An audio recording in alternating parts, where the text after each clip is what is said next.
Hi, I'm Joe from Swill, Rockin North Buffalo. When we're not making musicians, we're also fixing gear. So if you have a guitar or bass in need of love, if you need new strings, please bring it in. We'll be more than happy to help you. So not only do we do instruction and performance-based music, we also fix gear. So please bring it down to 9310 Treds Road, East Amherst, or you can give me a call at 716-317-7625. Again, Swill, Rockin North Buffalo. We make musicians and we fix your gear.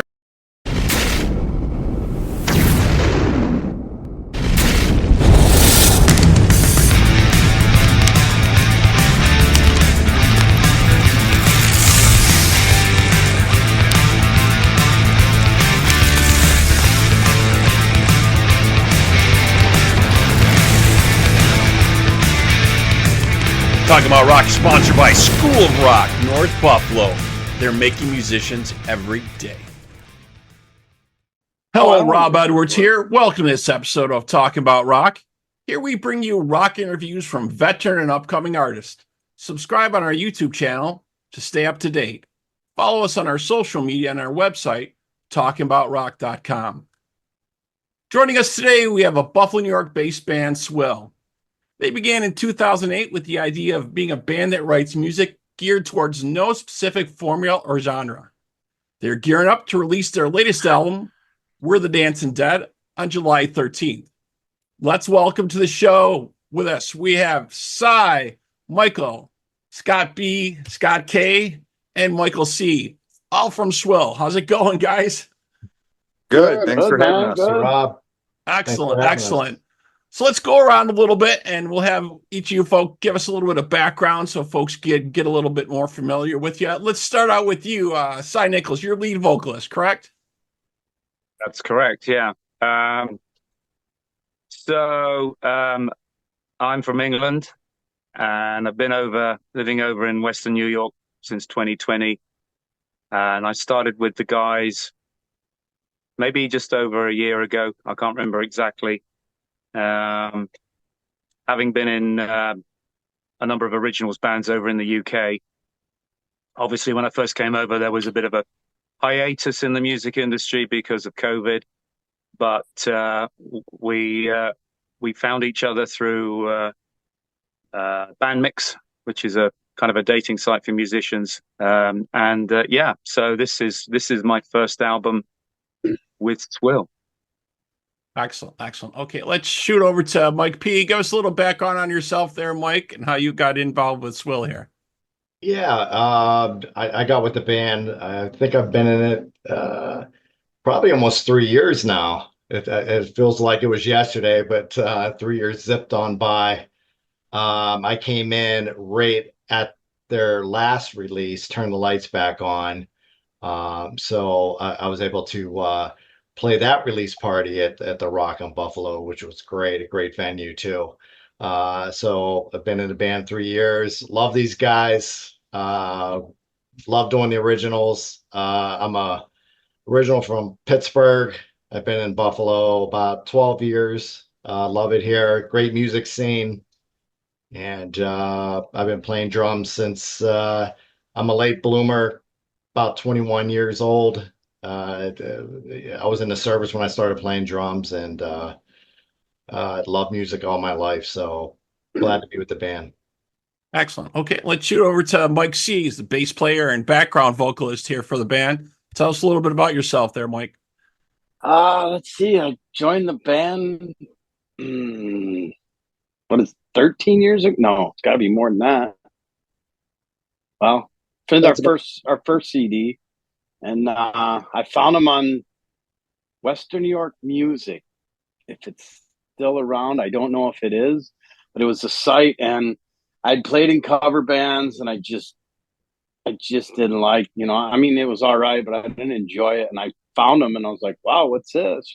So and went in, and ever since I've been hooked. I love this band. I love all the dudes in there and playing with everybody, and it's really fun, and it's a good experience.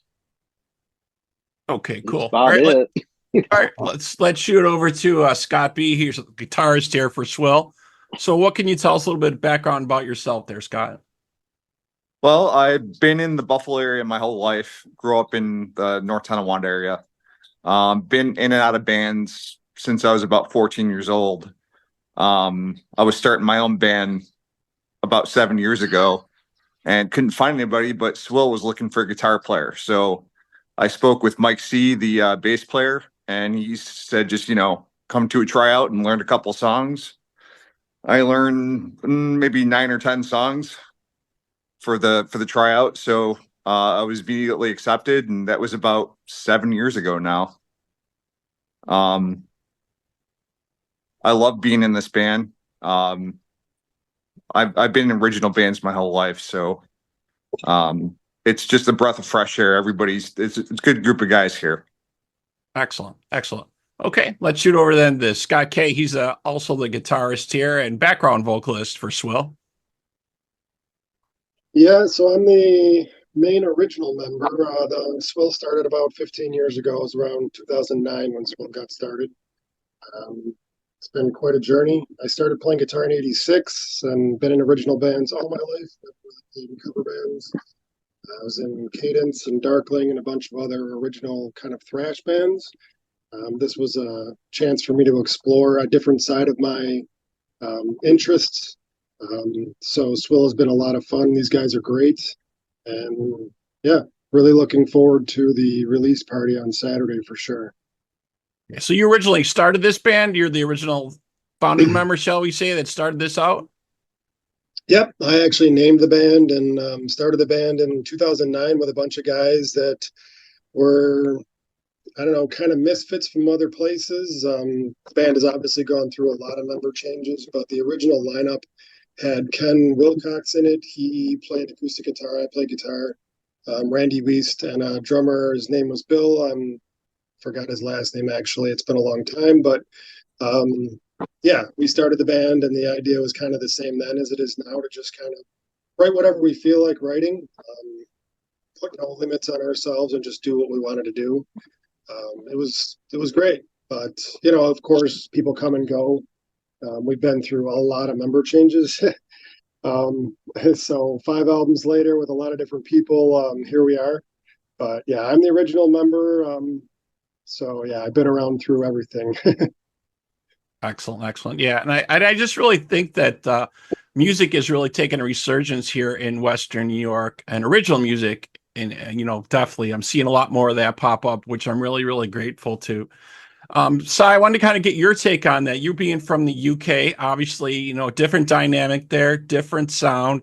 What did you think when you first came to Western New York? Because I mean, we're finally seeing that resurgence now. I know it's totally different in UK.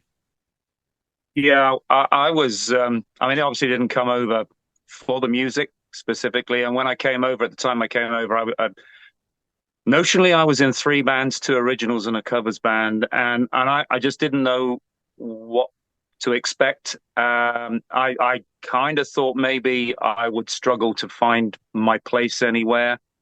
I initially did play with a pretty busy covers band in the Southern Tier, but kept my eyes open for an originals band. That's my first love. I've been writing songs for too many years to mention, and I just not that this is in any way, shape, or form my band, my vehicle, but I just like to be in part of something that as a contributor to something that is fresh and has a pretty open outlook in terms of style of song. So, I mean, I think the album that we produced with the Dancing Dead is full of surprises, really, in terms of one track to the next. There's pretty big differences in the styles of the songs. So that suits me perfectly, and I feel like I'm home. Yeah, I would definitely agree with you. There's a lot of changes, a lot of different nuances.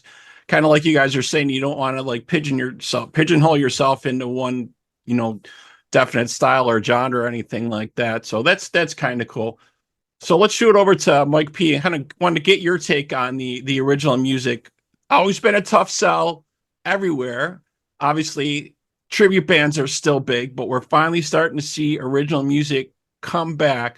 Do you think people are more open to that now? It's getting to be more accepted now?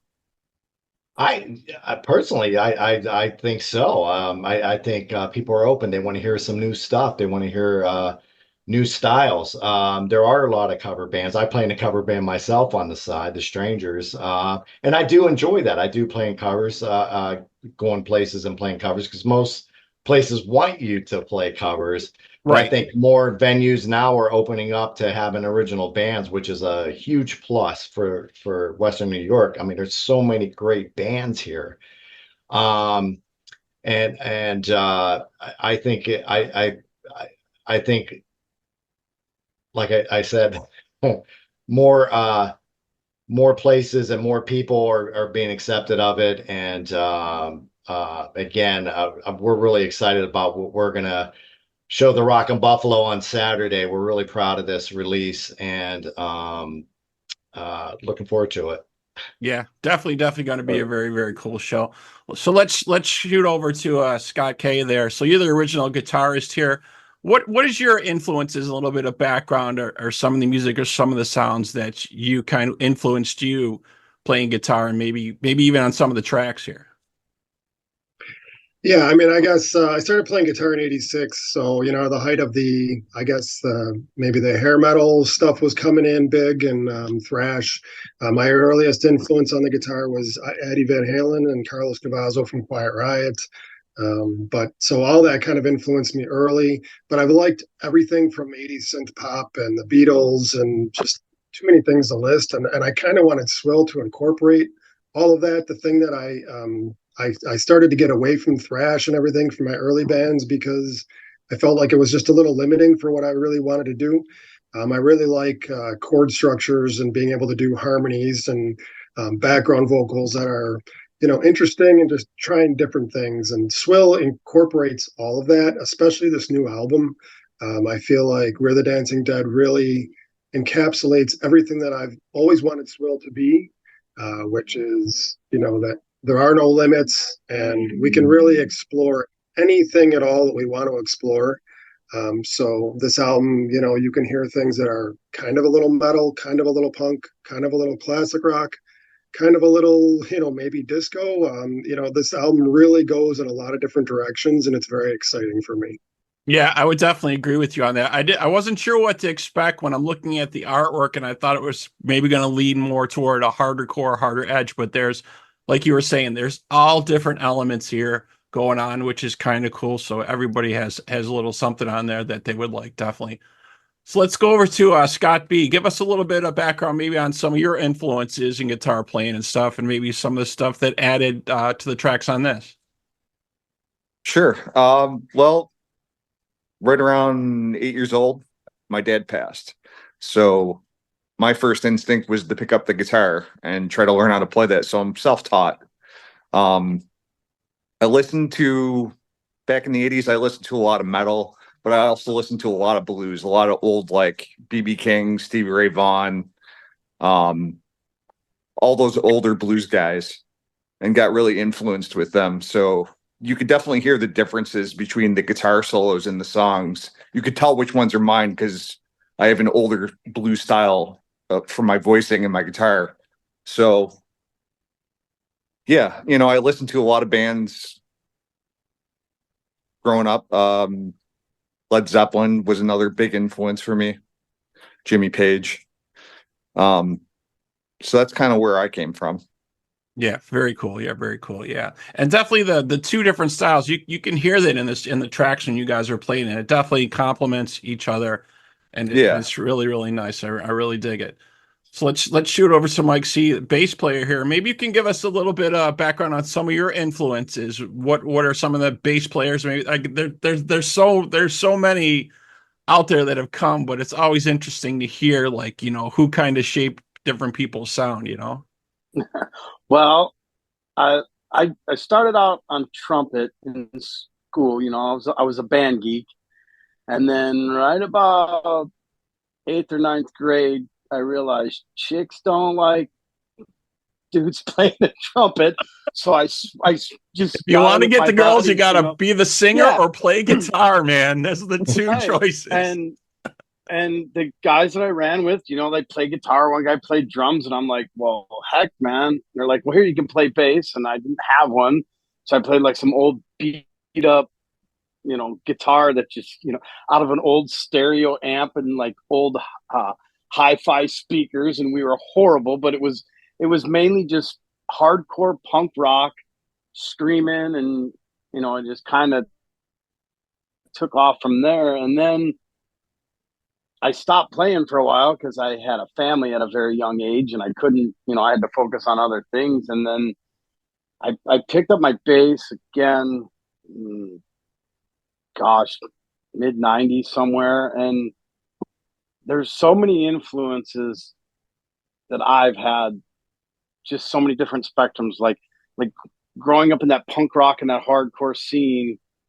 And then some old hippie down the street took me to my first Grateful Dead concert ever. I never really listened to him or anything. And I was like, wow, and then I got into that. And then the Chili Peppers, Mother's Milk came out, and that was like, oh man, so there was just bombarded with all these guys. But as far as my influences, definitely have to say Flea, Phil Lesh, all the people who played in Motown. Those grooves are just killer. Right.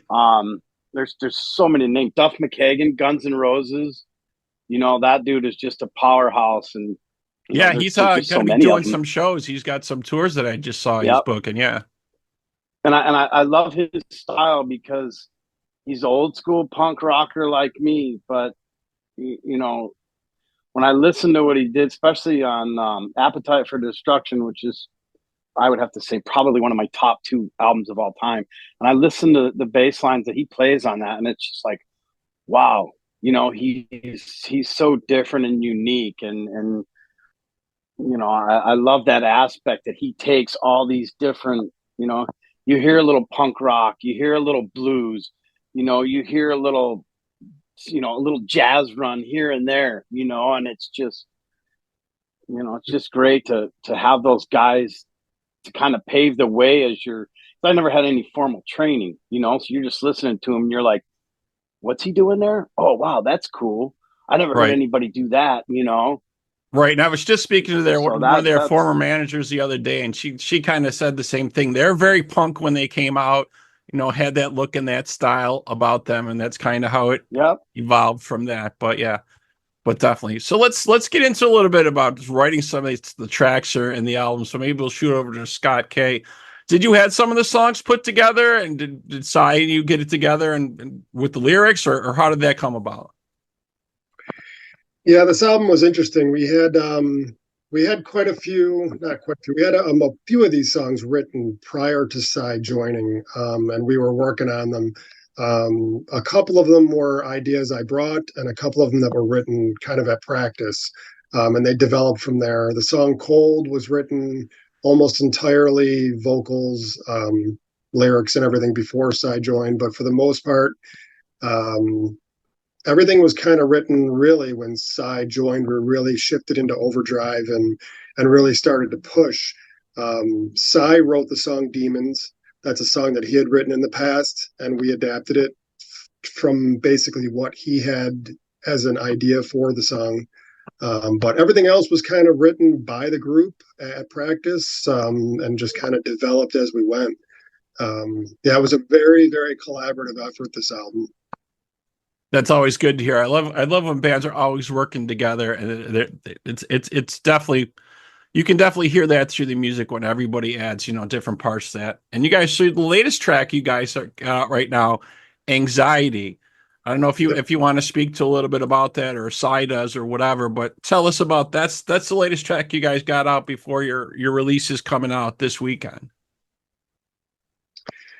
Yeah, so I'll jump on it and then Cy can comment or whatever. Yeah, that was it was a collaborative effort. It kind of was born from us just kind of doing what we do, and that's jamming, and just kind of, hey, this works with that, and it just kind of developed from there. We pieced it together, and Cy took the idea home and came back with the vocal melody and the lyrics, and just really blew us away.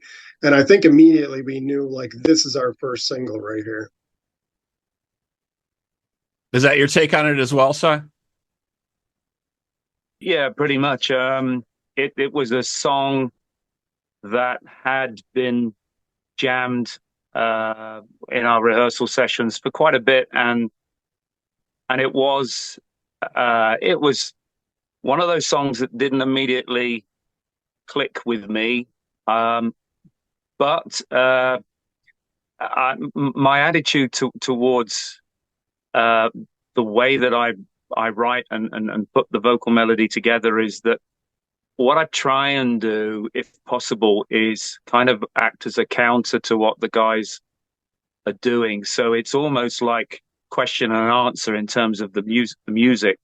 That may not be the best description for it, but I toyed with a number of different melodies. I got the lyrics down. It's kind of a different process, but it was actually the vocal melody that I wanted to get the phrasing of it in such a way that it kind of, for that particular track, I kind of wanted the vocal phrasing and that to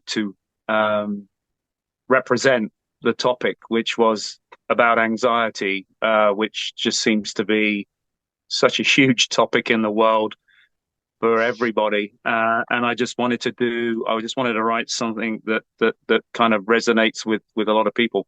Yeah, I think you've definitely captured that on there. Very, very cool track. And another one of my favorite tracks on here actually is Two Trains Racing. I really like that track a lot. When you guys are doing that, I don't know who wants to speak to that or jump in and tell us a little bit about that, but I thought it was a really cool groove, and I was thinking maybe that could be your second single, but you guys are dropping the whole thing. But who wants to give us a little bit of background on Two Trains Racing there? I think I'll chime in a little bit about it. I think that started as a jam too. Like most of our songs, like Scott would come in with a riff.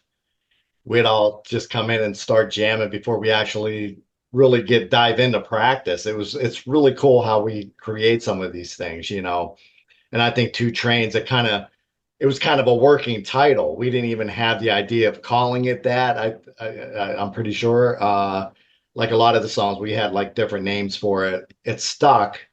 And as we moved on with the song, with the train, it sounds like the train with the snare, like that one breakdown and a snare drum. It just kind of flowed into that. It was really cool how it formed. And personally, it's one of my favorites. I love that song. I think it really represents the band well, like in our different influences, and one of my favorites. Yeah, I definitely think it's a really fun track, and it really kind of stood out to me, when I listened to it on there. Very, very cool. Definitely, I really like this stuff. So you guys got the album release party coming up, Rockin' Buffalo. That's coming up this weekend. Is there any opener? It's just you guys playing there, right? Is that correct? No, we got an opener. It's let's see, Lefty and Carl. Yeah. Lefty and Carl, and it's a 3-piece band. I know the guitar player because I was in a band with him. He's a really good friend of mine, and I actually stumbled upon them by accident at the South Buffalo Porch Fest, and I was like, "Oh, there he is," and they sound really good, and they have some good originals. So I'm looking forward to hearing them, and should be a good time. And Rockin' Buffalo is kind of like our home, like it's where we do our best business, I'd say, as far as the show. And for me, anyways, it's probably the most fun place I have. Yeah, definitely. Yep. And it's probably my funnest place to play. Yeah, you were going to say something, Scott, also? Yeah, we've actually done all 5 CD release parties at the Rockin' Buffalo. So Mike Shearer is great, takes great care of us. He's got great staff. That place is amazing, and we're super excited to have this album release party there too. Yeah, they always seem to have very cool bands there, and it's packed a lot of times on the weekends. They have car shows and all kinds of other events. They got their rock and roll camp coming up next week. I'll be out there with about 8 or 12 bands. I don't know how many he's got going on this year, but a lot of cool stuff happening in that. So that should be a lot of fun. So yeah, very, very cool. So if folks want to get a copy of the new album, are you guys going to have them there, or should they get them online? Scott, can you tell us, or somebody else, can you tell us what's the best way to go about getting it? Yeah, we're going to have them available at the show on Saturday. We have two options, actually. You can buy the CD. We're also going to have a USB flash drive that's available too. And it's an interesting little flash drive because it's in the shape of a cassette. So it's really old school looking. Yeah, which you guys were kind enough to give me a copy of. And I'll tell you, this is a really nifty thing. So when I opened it, I wasn't sure what to expect because I'm old school. So I'm like, oh, cassette, they're doing a cassette too. And some people are releasing cassettes as well now, right? So I'm like, oh, is it a tape? I got a tape deck. All right. And they look and you slide it out and there's a USB drive in there. And I'm like, oh, that's nifty. If I could just pop it off, that'd be cool. But this is a really, I haven't seen this yet. I don't know if anybody else is doing this yet. This kind of thing. We could be pioneers. Right? Did you guys come up with this, or is someone making this is really neat. It was actually available on discmakers.com. Okay. Something that I thought really fit us because of, we were that age, we lived through that era and we all had cassettes, and we thought it was a cool thing that kind of represented a little bit like, who we are, Definitely. It's very unique, very cool. Like I said, when I saw it, the packaging is, you open it up, it's like, oh, it's a cassette, and you look in there, and no, it's not just a cassette form. It's got the USB drive, so you got the files right on there and stuff. Yeah, I thought that was a really interesting idea. I really like that. Yeah, it's a good way I showed a couple people, and they're like, dude, I don't have a tape deck. Right. You threw them right away. Yeah. Right. Yeah. It's a good gag, man. It's great. It's definitely an attention getter. It's a nifty thing. I thought it was cool. I really dug that very cool thing going on. Sorry. We're also available on our website too. So we're waiting until after the show, but once the show is over, we'll have everything available on our website, which is just swillband.com. It's real easy. Okay. And social media, they should follow you and check you on? Yep. We're on Instagram, Facebook. Facebook, it's Buffalo, New York Swill. Facebook.com/Buffalo, New York Swill. I'm not sure of the Instagram page, but you can find it from the Facebook page. And I'd like to announce too, we've been talking about it a little bit, and you mentioned Two Trains Racing. We actually shot a video for Two Trains Racing, and it turned out pretty good so far. We're waiting for the final edits and everything, but we recorded at the Orchard Park train station, which was really cool. It's this old station that's not in use anymore, obviously. And we're really excited for them to finish the editing because it's really good, and it's going to be entertaining. It's funny and maybe touching a little bit, and very cool. It's going to be really great when we finally get it out there. Cool. I'll definitely keep my eyes open for that. It sounds very cool. So Swill here's releasing their latest album. We Are the Dancing Dead, July 13th. That'll be out. You can catch them at the Rockin Buffalo coming up this Saturday for their CD release party. That'll be very, very cool. All right, guys, thank you so much for being on here on Talking About Rock. Really appreciate it. Thank you. Thanks for having us. Thanks for having us.